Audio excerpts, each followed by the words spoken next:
কে তৃণমূল করেন, কে কংগ্রেস করেন, কে বিজেপি করেছেন, ওসব ভুলে যান। আমরা আজকে সমাবেশের পর, আমি সেদিন রেজাল্টের পর বলেছিলাম যে আমি শুধু সিপিএম পার্টির বিধায়ক না, এই বিধানসভাতে নির্বাচিত করেছে দমকলের মানুষ, বিধানসভায় যাওয়ার সুযোগ করে দিয়েছে গোটা রাজ্য জুড়ে। বামপন্থীদেরকে গত 5 বছর ধরে শূন্য শূন্য শূন্য শুনতে শুনতে আমাদের কমরেডরা, আমাদের কর্মীরা, আমাদের সমর্থকরা হতাশায় নিমজ্জিত হয়ে গিয়েছিল।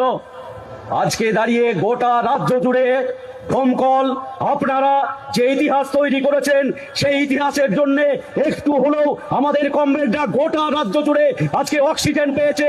এই দায়িত্ব ঐতিহাসিকভাবে যেমন নির্বাচনে পালন করেছেন, তেমনি এই বড় দায়িত্ব এখন পালন করতে হবে আমাদের।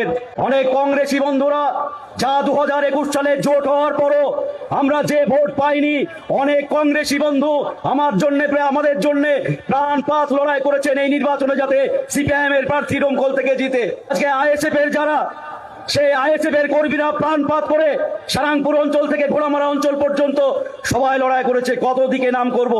আজকে দাঁড়িয়ে দমকলের আপামর জনসাধারণ যে ঐতিহাসিক ভূমিকা আপনারা পালন করেছেন এই নির্বাচনে, আমি তার জন্য আপনাদের কাছে লাখো কোটি অভিনন্দন, লাল সালাম জানাচ্ছি আমাদের পার্টির পক্ষ থেকে এবং ব্যক্তিগতভাবে। আমি হাজার হাজার ছেলে মেয়ে এখান থেকে পরিযায়ী শ্রমিক হয়ে কেরালায় কাজ করছে, ব্যাঙ্গালোরে কাজ করছে, মুম্বাইয়ে কাজ করছে, গুজরাটে কাজ করছে। কোনোদিন কোনো বছর 2 বছর 3 বছর পর্যন্ত বাড়িতে আসে না।